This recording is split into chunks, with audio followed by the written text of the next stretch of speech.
Cheers to life. Yes. I don't know.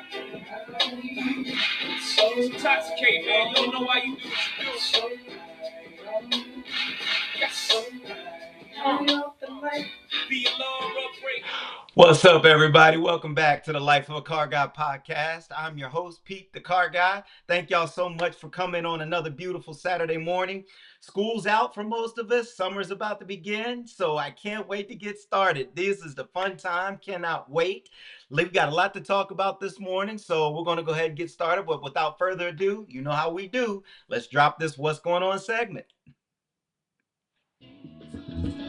Talk to me so you can see what's going on, what's going on, what's going on, what's going on, what's going on, what's going on, right on, baby. All right, guys, R&R Embroidery by Mr. Rob Walker has come through like gangbusters. We have our logos set and ready to go. We've even talked about doing the shirt and the hat. I'm hoping that we may have a final example that I can show you guys here in the next week or so. I cannot wait for that. This has been awesome.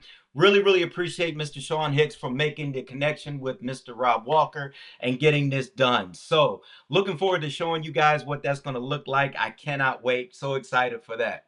Take the Wheel number 4 is going to happen next Sunday. I was able to reconnect with Mr. Chris Ford, and he has agreed to meet up with us to do the interview for Take the Wheel episode 4 next Sunday. Now, we will confirm it on the next podcast next week, but I feel pretty confident that we will get that one recorded and done next Sunday. So thank you guys very much for being patient with us with that. Cannot wait to drop that one and get that one presented to the Car Guy faithful. So be on the lookout for that. All right. Once again, guys, thank you again for checking out the website, www.lifeofacarguy.com. Continue to check out the blogs and leave comments and whatnot. And thank you again for your patronage there and supporting us there as well. All right, guys. So now, industry streets news. So I checked this one out. This one came from The Drive, which is the online publication I mentioned to you guys before. The Honda Ridgeline is going to take a quote unquote break from production. It's going to be reintroduced for 2028.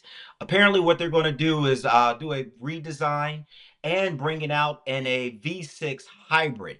So part of this time off, they're looking to kind of tweak some of the setups with the Ridgeline to make sure not only that it's more efficient, but also a little bit more powerful, more fun to drive. And the way that they're going to do this is to incorporate a dual electric motor set up with the V6 engine to make it more fuel efficient and more accommodating for emission standards, as well as they just have it a better, more powerful option. So looking forward to that. We'll see what happens there. For those of you guys that don't know, the Honda Ridgeline in 2006 was Motor Trend's Truck of the Year. That was its first year ever being constructed and being introduced to the market. It came out in spring of 2005, actually late spring 2005. Now, the Ridgeline was a kind of an innovative design. It had what's called the unit body on frame construction, so a unit body construction. What that basically means, it was all one piece frame. Now, for those of you that have had trucks and know about trucks, they kind of do two separate infusions. They have the bed and then they have the truck itself, and then they kind of weld them and formulate them together. The Ridgeline was the first main production vehicle to have the unit body on construction, which was all one frame, all one piece, all one together. Now, another great innovation with the Ridgeline that was a headliner and a head turner was the in-bed trunk.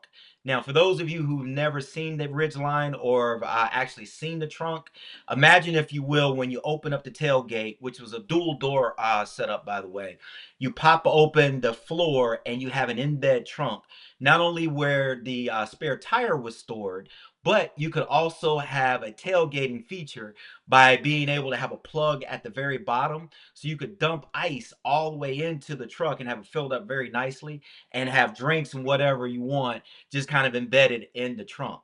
So this was a brilliant design, and a whole lot of people really loved this. And one of the things that we'll talk about in just a second is to see how that might affect the new redesign that's supposed to come out. But that particular Ridgeline, I remember driving that, borrowing that from a friend, and picking up a couple of dressers that I purchased at a furniture store for my children. And I remember loading up three small dressers on the back of the bed. Now the bed also touted a very low wheel well setup. So you know how trucks have the deep wheel wells here that kind of take away a lot of from the space on the back of the trunk bed. Well, the Ridgeline's trunk bed also touted that you could have a full 5 foot plywood right in the back, just laying down flat, which was pretty awesome. Now, with the Ridgeline back then, it was about a 250 horsepower V6 engine. Gas mileage was right around 15 in the city, 22 on the highway. It came out originally standard as a four-wheel drive option, and it was a dual overhead cam, which means it gave you the great power and without affecting the overall efficiency and acceleration, as well as the AC in the vehicle. So when I drove this particular Ridgeline, I just remember how smooth it was. Definitely a rugged, nice looking truck. And the dealer accessories that you could add onto the vehicle just made it really your own. So it was a really cool truck, and I can see why that was Motor Trend's Truck of the Year for 2006. Now, with regards to the redesign and the setup, my personal and professional opinion, I'm kind of taking a wait and see on this and cautiously optimistic. Now, the reason why I'm doing that, I was reading some of the comments and the concerns from a lot of the readers, and one of the main things that a lot of people were speaking of was, will the redesign and the incorporation of the hybrid technology take away from the embed trunk? Now, this is a big question, and it's a very legitimate question. For those of you that know about hybrids that have been incorporated in other vehicles that are conventionally gas powered vehicles, when you do incorporate hybrid technology, you have to have room and space for the batteries and a lot of the features for the hybrid setup. And that can take away some of the space in the conventional vehicle's trunk or section. So the only place where this can kind of take place in terms of incorporating a hybrid technology it might be taken away from the embed trunk. So I was reading some of the comments, and I know a lot of the previous Ridgeline owners and current owners were concerned that if this new redesign will take away from that. So we'll see about that. Another thing that kind of came up was just the rising recalls that we've been seeing on a lot of vehicles. Now, recalls, as you guys are aware, are a basically a dealer notification of a situation on a vehicle that a repair is in need of being made. Typically, recalls are covered by the dealer manufacturer, and when they come up, when parts and things are available, customers or owners can take their vehicles to the designated dealerships to have them repaired. Now, sometimes recalls are readily available and can be taken care of right away. But there are times where parts are having to be developed, or time may be taken to find a fix or repair, and you're kind of have you about kind of being stuck with that kind of situation until the resolution has been made. So I know a lot of clients and a lot of customers that have bought vehicles from me have expressed, whether or not a vehicle has a recall when they buy them, or if they're prone to recalls in the future. So we'll see about that. Sometimes you kind of see that more on the redesigns and when they come out versus those options that have already kind of been consistent. So we'll see what happens there. But like I said, I'm kind of taking a position of like a wait and see, because I really don't want them to affect the in-bed trunk. That's still a bona fide feature that all Honda Ridgeline owners love, and it's one of the main reasons why they still buy that vehicle. So we'll see what happens. All right. Now, topic of discussion today is cruising with the car guy. Now, I got to be honest with you. When I was setting up late last night before I drafted up the podcast today, I was kind of thinking, what could we talk about that kind of accentuates, summer vacation and being out and just exploring and driving and everything. And then it kind of hit me. It was a God blessed idea, so to speak. And I came up with cruising with the car guy. Now, I'm gonna play a little segment here that I used to hear when I was a kid, and I remember sitting in the back seat of my parents' car, and we would listen to Light 95 FM and just hear all the music that was being played, of different genres, but just kind of light sound of music. And when I heard this song, I always thought it was cruising on a Sunday afternoon, but it's actually grooving by the Young Rascals. So check this out just for a second.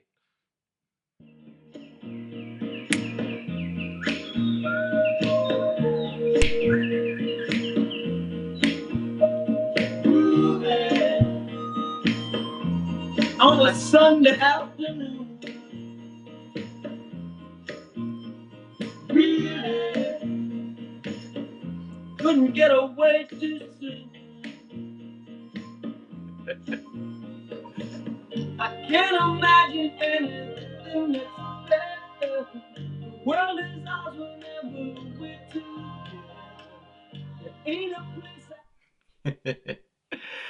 Now, the reason why I did that for this segment here is just to kind of set the mood and just talk about the drive experience, right? So we talked about style and performance and features and innovation, safety, and just the designs of vehicles and everything.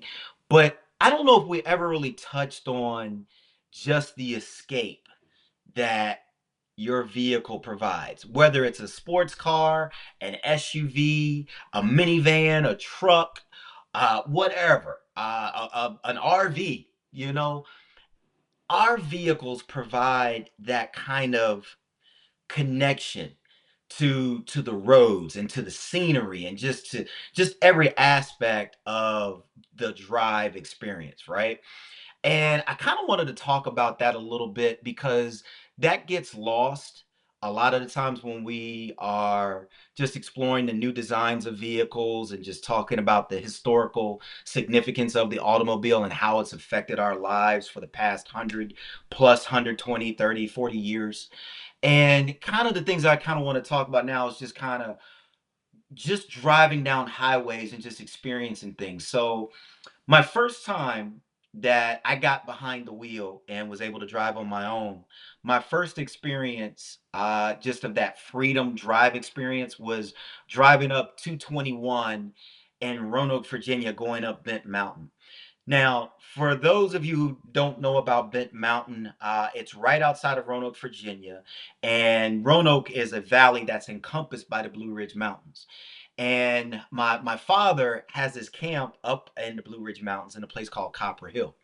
So the ride that we used to take on a daily basis, going down into Roanoke for work and coming back up, was up through 221 up on Bent Mountain. And just the twists and the turns and the ride up the mountain and just kind of seeing the scenery down into the valley during the day or even at night when you see all the lights and everything, it just entrances you. And it's just like a beautiful feeling and a beautiful ride. And just feeling that going around the turns and going up through the Blue Ridge Mountains is just an experience like you wouldn't believe. Couple that with a secondary route from Roanoke would be the Blue Ridge Parkway. Now, the parkway specifically goes a long stretch throughout the Appalachian Mountains and into the East Coast, all the way down, as far down, I think, as South Carolina, all the way up through Maryland and parts of Pennsylvania, if I'm not mistaken. But the Blue Ridge Parkway is just a scenic, beautiful, quiet, picturesque road ride and feeling. And when you're riding on the parkway, in most cases, it's just you and your car. And just seeing the trees and the mountains and the clouds and just everything, just that experience is just it's magical, it's breathtaking, it's almost spiritual, right? And taking those kind of rides and drives, you not only connect with your vehicle, but it allows you to connect with yourself. For those of you who know what that feels like and know what I'm talking about, it's an experience unlike any other. When you're thinking about the days that you've had, like long days at work, or just building your business, or working out on the farm, or whatever you do as an occupation, when you jump in your vehicle and you go for a ride and you just look at the scenic views of everything, it just allows you to reset. It allows you to just kind of rediscover who you are. And if you have a spiritual connection, it allows you to just kind of have a quiet talk one-on-one with God while still being in motion. Beautiful, beautiful experience. I can think about the times where I used to commute back and forth from Roanoke to Richmond back in the early 2000s, and just taking those rides down I-64 to 81 to Roanoke, and then back from Roanoke from I-81 to, through I-64. There was another route that I used to take that kind of connected me to the south side of Richmond when I used to live there, going down 460 and then connecting through 307, which was a kind of a connecting route about 5 or 6 miles deep. And then you jump on 360, that would take you all the way into Richmond from the south side angle. And that would take you through Amelia County, through Chesterfield, and then you can get through Richmond City. That was also a beautiful ride, very scenic ride. And then now in today's times where we take a summer trip down to Huntsville, Alabama, like we talked about before, and then my daily commutes between I-95 and I-295, it's just a way to connect, right? It's just beautiful, serenic, it's peaceful. And sometimes what I'll do, I may listen to music, different genres of music. Sometimes I may not even have the music on at all. I'll just turn it off and just ride. And if you've ever found yourself, if you have a vehicle that has a sunroof and you open it up, especially on a beautiful day like today, 80 some degrees, forget about it. It's absolutely magnificent out here. Great time to have a sunroof open and just cruise, right? When we talk about scenery and just connecting with the beauties that God has created, when I mentioned Blue Ridge Mountains and the Parkway, and from to the various metropolises like DC and Philadelphia, New York, and seeing all the towering buildings and just everything, just seeing the beauties of the things that we've created, that God has blessed us to create. It just kind of fuels us, and it just makes us believe that anything is possible. So if you've ever had an experience where you're dealing with something very difficult, and you don't know how to cope with it, or you're trying to figure out some things, or trying to find answers to the questions of life, if I can offer any type of suggestion, if you have a vehicle, if you've been blessed to own and operate an automobile, take a ride.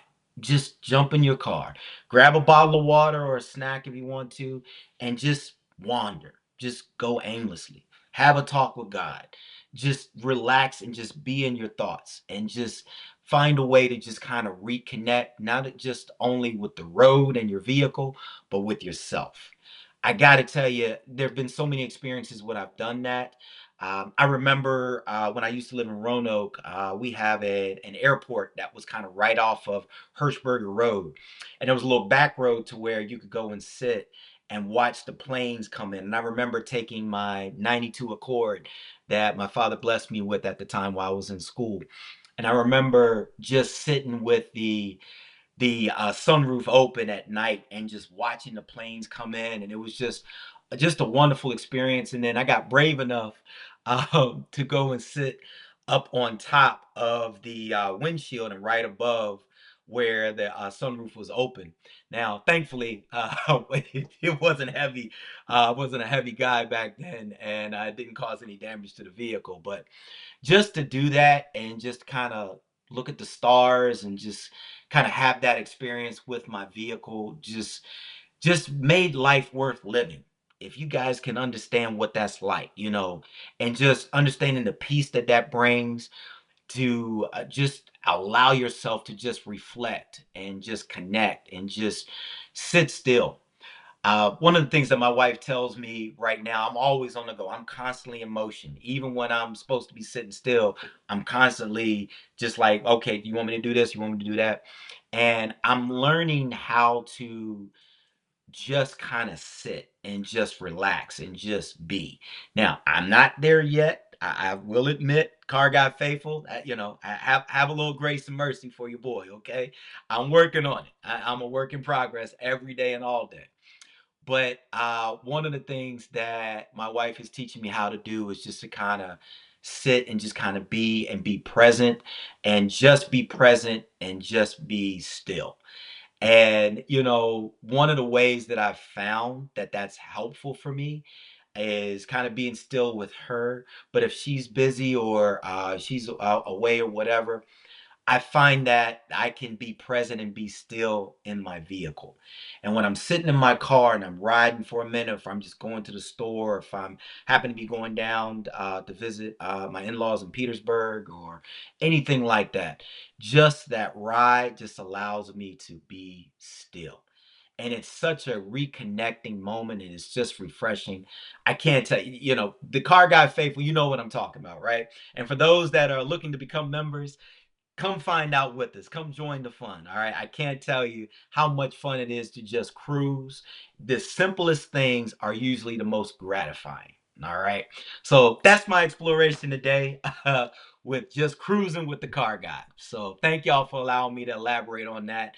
And, hopefully, if you haven't been able to do that for yourself, please, please, please take an opportunity to do that today. And if you're where we are, where the weather is great and fine, can't think of a better time to go out and take a ride. All right.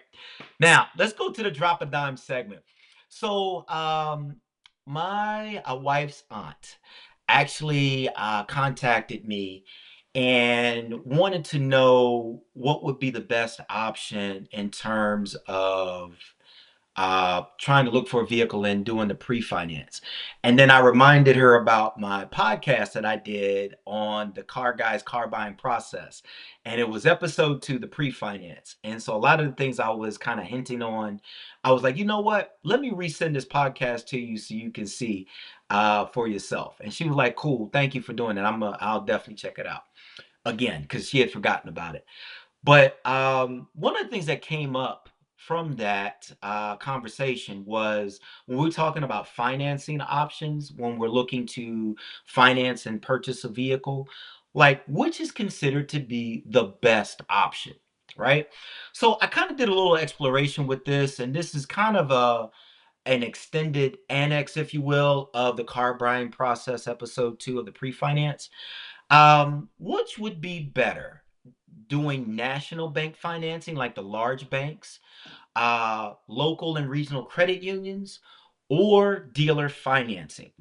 So I thought about that for a minute and I kind of wanted to go over all three options and what they are. So let's start with national banks, for example.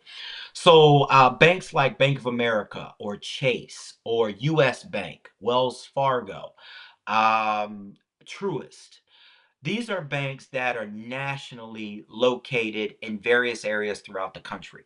Some have a larger footprint in certain areas than others, but these are what are considered to be national banks, all right, that have no restrictions to do business across state lines or whatever. I remember in my economics class, we talked about the Glass-Steagall Act.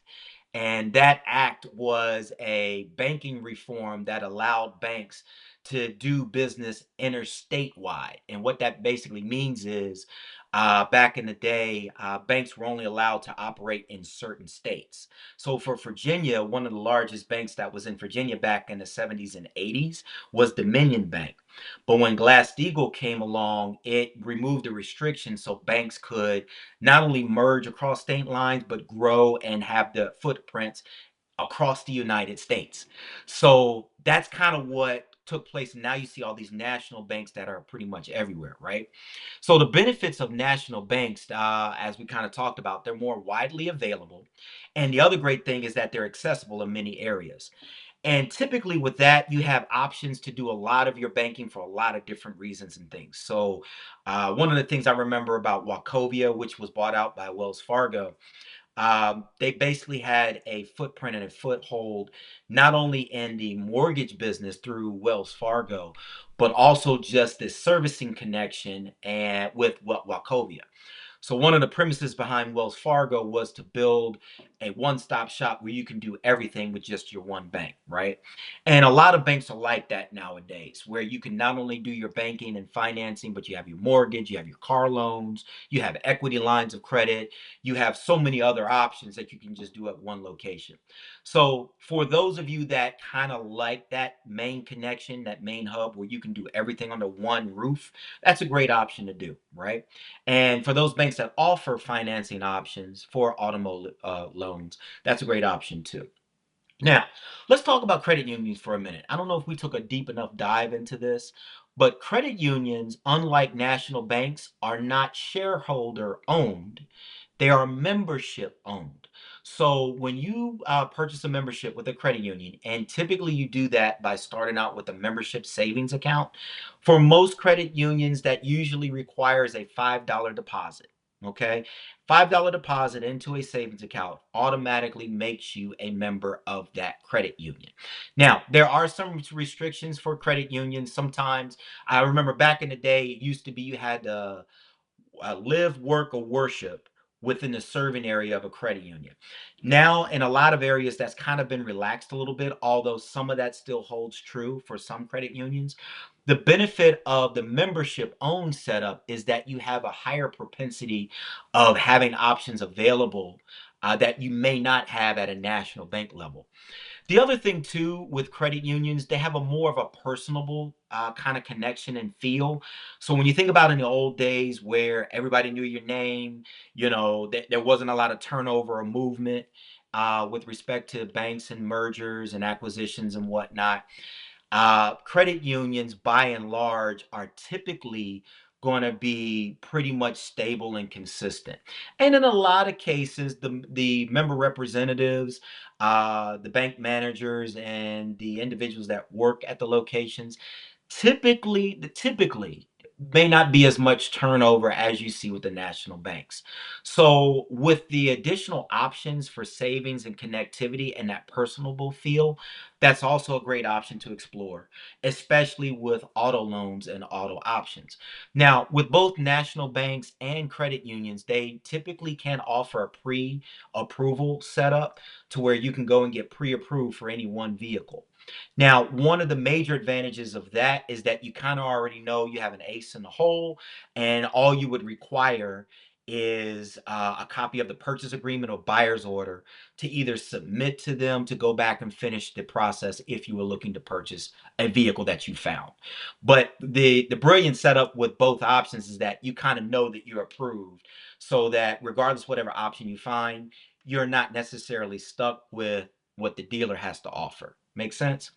Now, let's talk about the dealer financing. Now, one of the benefits here is that if you are a large dealer manufacturer like a Toyota or a Nissan or a Honda or Ford or General Motors, you normally will have your own connection to their financing.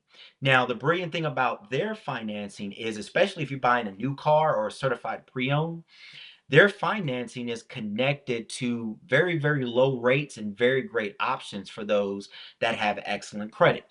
So that's also a great opportunity to see and to access to get the best option for you. Another thing that's great about doing dealer financing, it's one-stop shop. So let's say you go to a dealer, you find a car, you test drive the car. You've negotiated, you agree to terms, you're ready to move forward. Now, if you're using the first two options, either National Bank or a credit union, and if they're not connected with that dealer, what that typically means is that you have to stop what you're doing. You have to take a buyer's order or send a buyer's order in. You either complete documentation with that bank first while you're waiting in the dealership, or you would have to go to a bank location to complete the paperwork and then come back with a bank draft check. So what I'm getting at with this, and you guys can already see this, it's not a seamless process, and it's not necessarily the most efficient, right?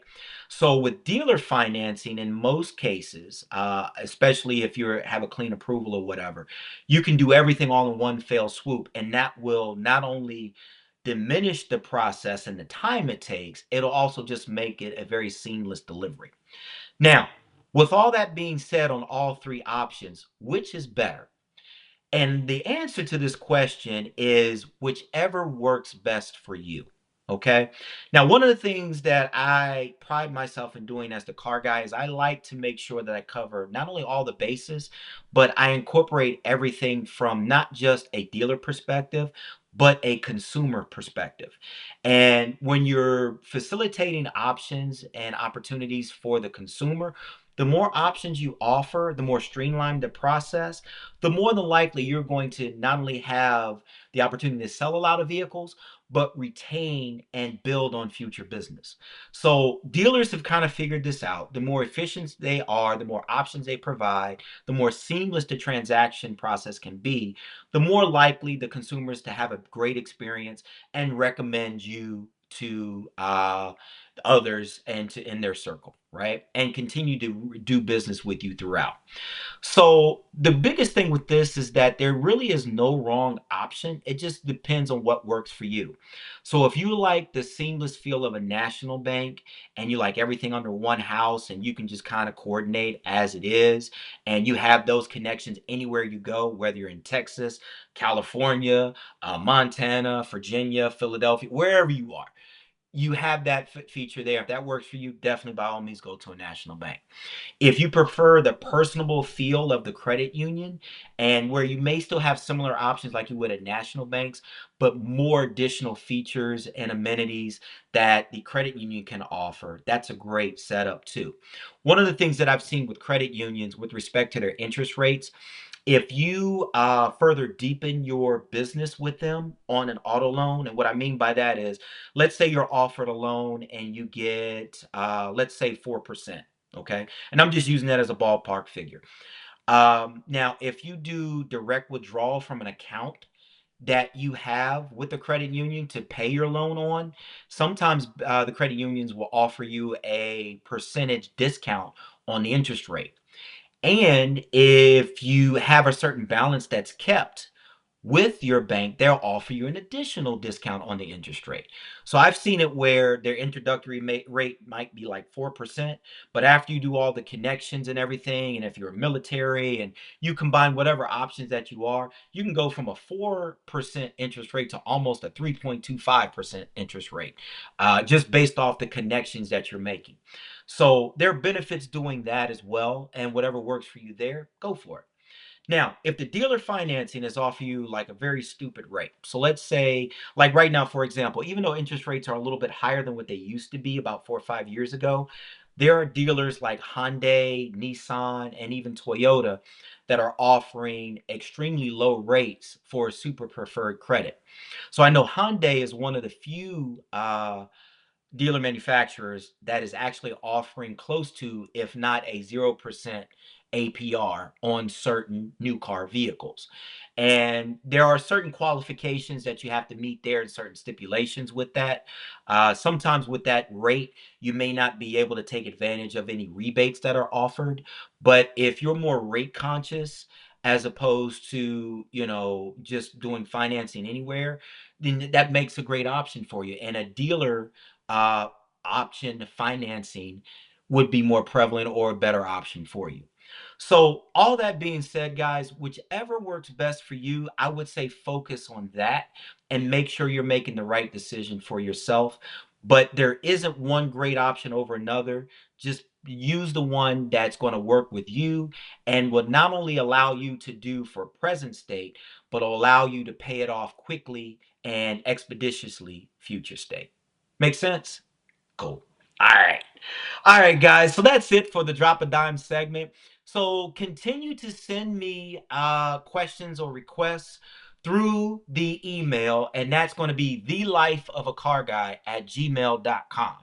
And like I said, any questions or that you have, send them to me. I'll be happy to answer them for you, and I'll be happy to give you a shout out on the podcast like I've done before. All right, cool. Now, let's go to the announcements for today. So, just to let you guys know, for those of you who have gone to the YouTube channel, the videos have been fully refreshed. So, I have fresh looking thumbnails that are more prevalent to the topics at hand. And I've also made sure that all the videos I've done previously now have the not made for kids setting on. Now, just to remind you guys once again, these videos are definitely made for anyone and everyone of all ages, including children that want to learn about vehicles. I had to do that setting in order to make the comments available so that people could leave comments on the videos. So, all the videos now going back from last week all the way up to the first podcast have been set to not made for kids so people can leave comments. So check them out, continue to give them a look, and now you can leave comments. So feel free to do so. Speaking of going back to the podcast, I have a major announcement to make about the podcast. Not counting the take the wheel segment, because even though it's a part of the life of the car guy process, I don't necessarily incorporate that into my podcast style and agenda. So today marks the 20th podcast that we've done for the life of a car guy. Real excited about that and very thankful for you guys that have contacted me, texted me, left me messages, and sent me emails and all that kind of stuff. So thank you guys so much for allowing me to hit podcast number 20. And I can't wait to get to the next marker, which would be 25 and 30. And I want, like I said, guys, I want to grow this thing to make it viral and all over the country and all over the world. I want the Car Guy Faithful to be a loving, growing population that encompasses everyone and everything about cars. So looking forward for that growth, and I can't thank you enough for allowing me to continue to do this. Now, one other thing, just to kind of let you know, we will be continuing to revamp the website to make it more phone friendly. With respect to the searching and everything and just how it looks. I'd like to have that kind of done by the end of the summer. We will see. I've had a couple of setbacks with it based on the platform that we're using, but we're going to get those going. And it's not necessarily any issue with the platform. They just had to do several revamps on the back end. So once that's done, we're going to start working on that and make it a more attractive view, kind of easy on the eyes setup. And also we'll be working on extending the subscription base on the YouTube channel and really utilizing the tools that YouTube has opened up to us. So I'm looking forward to developing that even more. So thank you guys so much for your patience with that. All right, so we're about to sign off, guys. Homework assignment once again, please tell 5 other individuals who haven't seen the podcast or the blogs and the website to like and subscribe to all, including the YouTube channel. That's very big as we continue to grow this subscription base, which has, by the way, been growing, and I really appreciate you guys for that. That's going to continue to allow us to develop this and to make this a viral sensation and keep it growing and going for the foreseeable future. So I'm looking forward to that, and I just can't thank you guys enough for your patronage with that. All right. So like I always kind of end off. This is our thing. This thing of ours. I want to continue to develop it and make it available for any and all that want to learn. And for those that are avid experts and want to share their opinions and thoughts on them, come on, come one, come all. This is a full open dialogue platform. Come and share in the fun and come on and ride shotgun with me. All right. So we're going to go ahead and sign off for today, guys. Appreciate you riding with me. Want to say praise God because I always let him take the wheel. And though we may not always agree, it's important that we continue to show respect. You guys stay up. I'll see you on the road and enjoy this beautiful weekend.